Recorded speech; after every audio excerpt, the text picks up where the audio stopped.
Hey, what's up? Welcome back to the show. This is episode 203, and I'm your host, Shay Haddo.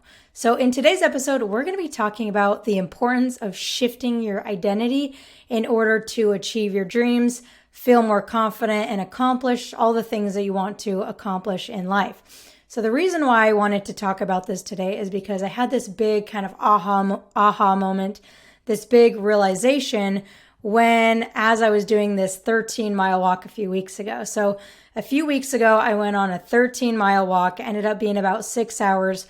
And the reason why I went on this walk is because I was kind of like all in my head. I felt stuck. I felt like I needed to get out of my head, to get off my phone, to get into nature, to move my body in order to figure out like what was keeping me stuck, why it was keeping me stuck. And I did actually have a big aha moment towards the end of that 13-mile walk, which is what I'm going to share in today's podcast. So again, I'm not saying you have to go on a 13-mile walk to get this. That's why I did it, so that I can share it with you. But like I said, I had this big realization as I was into probably like 2 to 3 hours, at least 2 to 3 hours into my walk. And then I kept thinking about it for the rest of the walk, is I had this realization that if I wanted to be the person I wanted to be, if I wanted to be a successful business person, an amazing coach, then I need to have the identity of a successful business person, a great coach, whatever it is, the best dog mom in the world. I needed to have that identity. And as I was thinking, like, yes, it's so important for people in general. If you want to achieve XYZ, if you want to be a pro basketball player or a college soccer player, you have to develop the identity of that said person. And so what I did is I had this aha that, hey, identity matters more than I ever thought it did and more than I think we ever talk about. And so what I did is I wrote down, like, how do I actually view myself? How do I see myself? When I think about myself and when I really feel in to who I am, I wrote all those things down. It was like probably 1 or 2 pages of all of these things of how I view myself.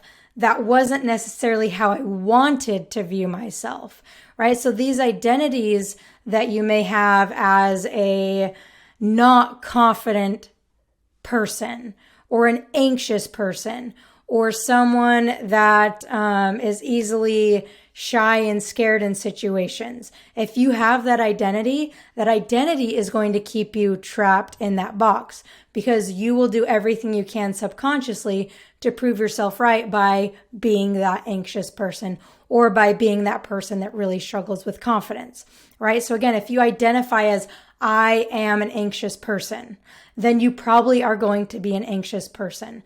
I don't know if you've heard this quote before, but the one of the most powerful things is what you say after the words I am, right? So I am not confident. Yeah, you're probably not going to be very confident if you identify as that. I am a terrible friend. You're probably going to not be the best friend if you identify as that. For me, a couple like personal ones that I'll share with you that I had was that I am anxious. That was one that I had too.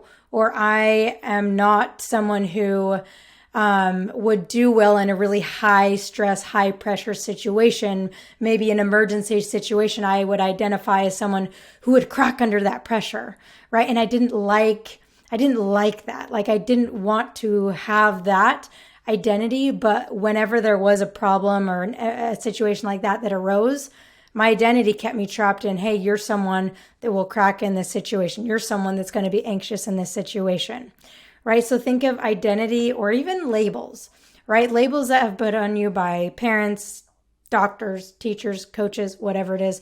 Those labels keep you in a box. Same with your identity. But here's the good news, is that you can shift your identity. Not that you're not necessarily changing your whole personality, but shifting how you view yourself. That's what I think of when I say shift your identity. It's shifting how you think about yourself, not how other people think about you, but how you think about yourself. Because how you think about yourself is probably a lot different than what other people think of you, right? Your parents probably view you as this amazing, extremely capable person, and you may view yourself as, hey, I'm not very capable. I'm not this amazing person that they think I am. But the important thing is how you view yourself. So first thing that I want you to get out of this episode, kind of the first really tangible tip, is to be aware of how you view yourself. So just like I did, I would encourage you to get out a notebook and just write down all the things. So I am someone who, right? And then fill in the blank. It could start like that, but just really get honest with yourself, and sit down, get some quiet space. How do you currently view yourself? Without that awareness, then you're not going to be able to shift that identity. So first thing is you've got to be aware of how you view yourself. Write it down, okay? Second step, and this is probably the most powerful step, is to ask yourself, with each thing that you write down, you're going to ask yourself, is it true? Is it true that I'm an anxious person? Is it true that I crumble in the face of adversity? Is it true that I'm someone who doesn't belong on this team, or someone who isn't good enough to play college sports? Ask yourself, is it true? 100% without a doubt, is it true? So I did this with every single one. So on one side of my page, I had all the ways that I identify and view myself. And then on the other side of the page, I wrote, is it true? And I think almost everyone was, no, it's not true. With 100% certainty, the only way you can say yes is if it's an absolute with 100% certainty. So is it true? Yes or no? And this is kind of a bonus thing that I did too. I went really deep into it. But I also asked myself, is it true? No. Now, why isn't it true? So finding evidence as to why it's not true. So is it true I'm an anxious person? No. Okay, why? Because I'm not always anxious. I just experience anxiety at times, but I am not that thing, right? So gaining evidence as to why you're not that thing can be really, really powerful. All right, step 3 is to write down, how do you actually want to view yourself? What identity do you want to have? Do you want to view yourself as someone who takes chances, someone who speaks up for yourself, someone who is a great teammate, someone who gets scholarship offers, someone who has a potential to play college sports or be a doctor or whatever it is? So write down all the ways that you want to view yourself. There's no right way or wrong way to do this.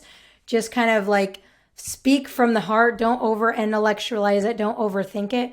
Just think, how do I want to view myself? How do I want to feel? Write it down. All right. And then the fourth and last step is to take action on that new identity that you want to have. So here's an example of what kind of I went through on my 13-mile walk.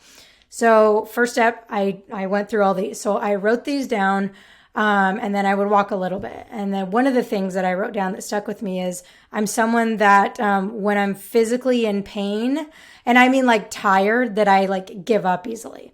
I didn't used to be couldn't do that in college, but I feel like as I got older, I wouldn't necessarily push myself as much as I wanted to push myself. So that was something I was hey, I want to have the identity of someone who can push through when you're tired, that kind of thing, right?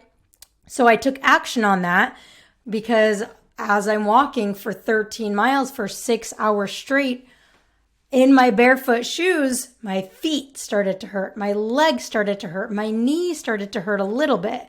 And I was getting hot, I was tired. I was ready to go home and sit on the couch and drink a sparkling water. I was just tired, right? And so my old identity, how I thought I viewed myself, would have been someone that would have, I don't know, gotten an Uber home or gotten a bike to ride home or something like that.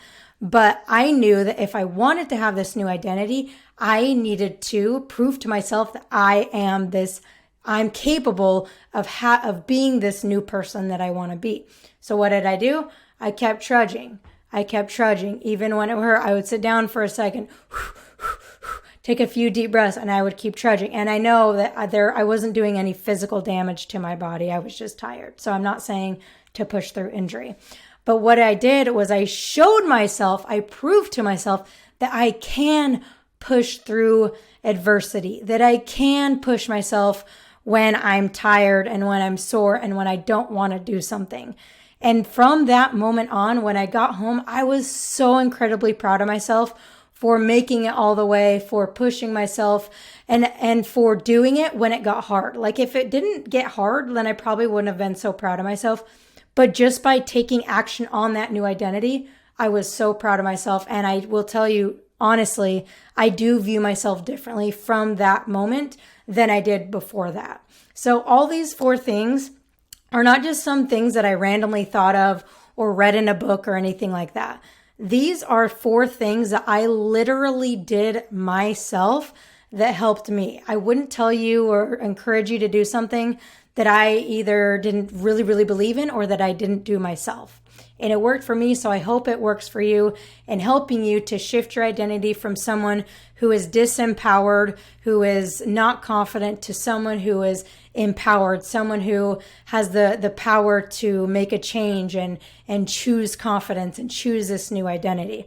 So I hope this episode was helpful. If it was, it really helps if you take a few minutes to leave a review on Spotify or iTunes, or if you're watching it on YouTube, leave a comment. Let me know what was helpful for you. But thank you so much for listening. I hope to help, and I'll catch you on the next episode.